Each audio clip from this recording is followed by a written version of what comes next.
Hi everyone, this is Ellen Marie Francisco. Welcome to my channel. I'm going to talk about the eclipse in Capricorn coming up on July 4th, 2020. Happy Independence Day. I'm not sure what we're really going to be independent of. There's a lot going on. So let's talk about, first of all, if you saw the video about the eclipse solstice. We've got some of the similar characters showing up here. We've got Queen of Wands and we've got Ace of Wands upside down, both of them showing up in these key positions as well.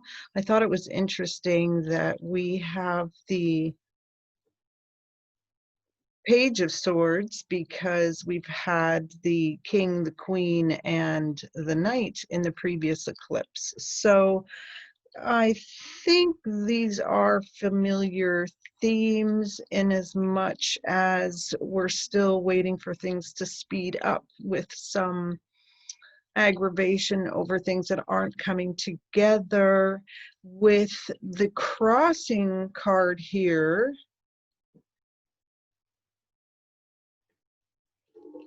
that would make me think that everybody's really concerned about their own sense of security and safety and, you know, homesteading the home front kind of a feeling. Watching your pennies, seeing how your budget's going, back to revaluing values, but in the way that you might if, you know, you had to plan for another month or two without a whole lot of income, and how would you be creative in figuring that out? And I think Queen of Wands is helping us be a little more creative with that as well. So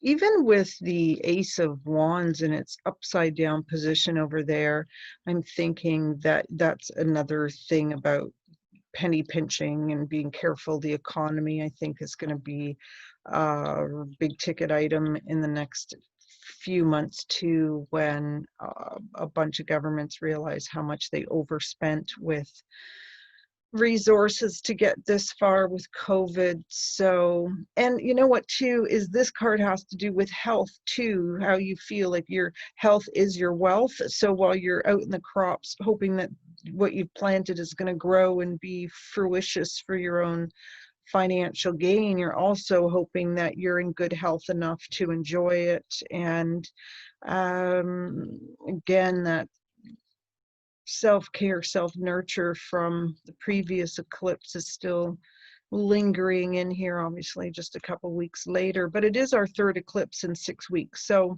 it's pretty wild. Yeah, I mean, a lot of this stress is coming on for a reason, so that we can give up the ghost and get on track. Might be a little harder to see, but that's the Nine of Pentacles as well here. Thought was interesting placement because that can do with, you know, really enjoying the finer things, maybe insisting on the finer things even when the budget doesn't allow for it, and kind of keeping up with the Joneses even though we're falling apart. So there's a little bit of financial parrying, I think, in the next several months, with people just making sure that they've got themselves squared up and they've got their priorities in the right place.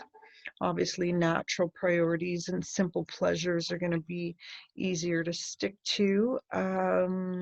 Although, again, with the Queen, with her impatience, she might not want to wait for these things either. It's interesting to see the Two of Wands down here, because it's almost an action card. I mean, there's some ideas and some far off lingering ideas and visions of how to put things together, and it's kind of a question of time not quite meeting you at the right time. So, but you're ready for the journey, and there's a bit of a trust to go with it. So, you know, there may be a lot of confusion during this cycle because so much is tumultuous and unknown, but at the same time, you're still charting a course. You're still trying to commit to things that you want to do, and you want to get things done. And to see the Chariot, it means there is going to be a journey. You know, it's not just all fluff and circumstance and hopeful, wishful thinking. It's actually a determined consciousness willing to embark on, you know, on new adventures, essentially, and getting things off the ground finally. And then it's nice to see the celebration card. So, you know, maybe there will be a whole lot more to celebrate as you feel more defined and more sure of yourself as far as what your path might be and what actually nourishes you. And that's a bit of a home card here as well. You know, your definition of home, I'd mentioned it in the other eclipse reading.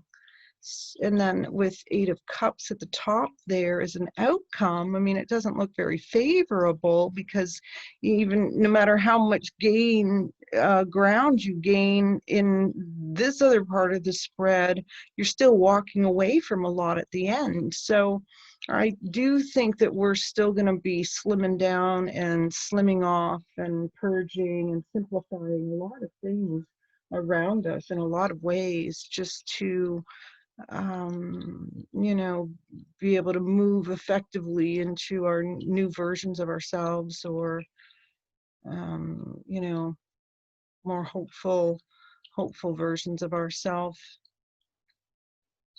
See what else. The extra sword card over here was the little, as always, there's a little card that's extra and comes in at the end. So I also was thinking earlier that with the sword card here at the base, that still has to do with truth and communication and honesty and forthright and transparency in communication and politics too. I mean, air, you know, what did we like air and politics? So I think that's all going to be amping up. I think that there's going to be still other things and secrets, and I mean, we're talking too about a lunar eclipse. It's on the south node portion of the eclipse, when the other one we just had was on the Cancer north node. So this is more still of the shadow coming out, shining the light into the shadow and being willing to look at it and being willing to hold the totality of the ramifications of the truth that that light does show. So in some ways, I feel like we're also regressing emotionally during this eclipse a little bit more. Like, it's been an emotional roller coaster in a lot of ways already. But to me, I mean, there's still retrograde planets. I think we're just going to go a little bit more into, you know, almost an immaturity on the global scale, like squabbling and stuff like that. So personally, that's elective. You can choose or choose not to partake. So, but this was interesting with, started to talk about the fifth, or the, sorry, the 7th of Swords. I always think that this is the guy who's stealing, you know, while you're not looking, and you can be more prone to theft and things like that. But I think that it has to do with the page here and truth telling and unveiling, revealing secret kind of energy too. Um, and in some ways, it also, to me, feels like it's a little bit of stealing the innocence of humanity, you know, because we're going to be going through so much, and we've already been through so much in the last several months, and we're just ticking up, we're barely getting the ticket at the roller coaster gate, you know.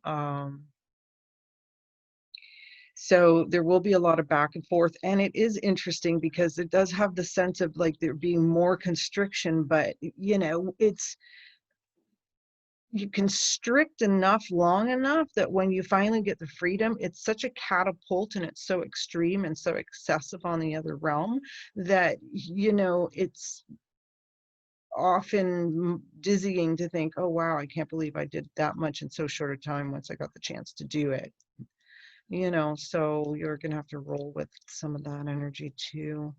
And um and I still get the sense that a lot of people are going to be just switching industries and switching things, like this isn't me anymore, this isn't, you know, my real home isn't here. I'm thinking that too. It's like finding your home, coming home to you, you know, also going out to your home. Everywhere you go needs to be a home for you, you know, and your safe zone and your safe place. So it's worthy pursuits.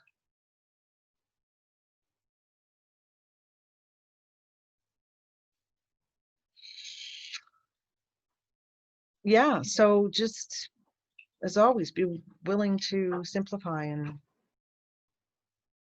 clarify. Now, at least Mercury is going direct in July around the 12th, I think it is. So even with all the extra communication still with the Mars and Aries, it's probably going to be a little fiery. Maybe not as much as the first. Well, yeah, first week of July is probably going to be a doozy too. So roll with it as always. You're going to have to go with the flow and just try to keep it in perspective and keep it simple. I can totally see why I'm telling people to just dial in and self-care and make sure your own needs are taken care of. Don't stretch too far beyond. Don't hedge bets. Don't, you know, come up with crazy investment schemes during these periods. Like, be sensible with what you do have and use it for the things that you know, take care of you and your peeps. And I'll be back to do something pretty soon because so much is still going to happen. So hang tight, be good. Thanks for coming. Bye.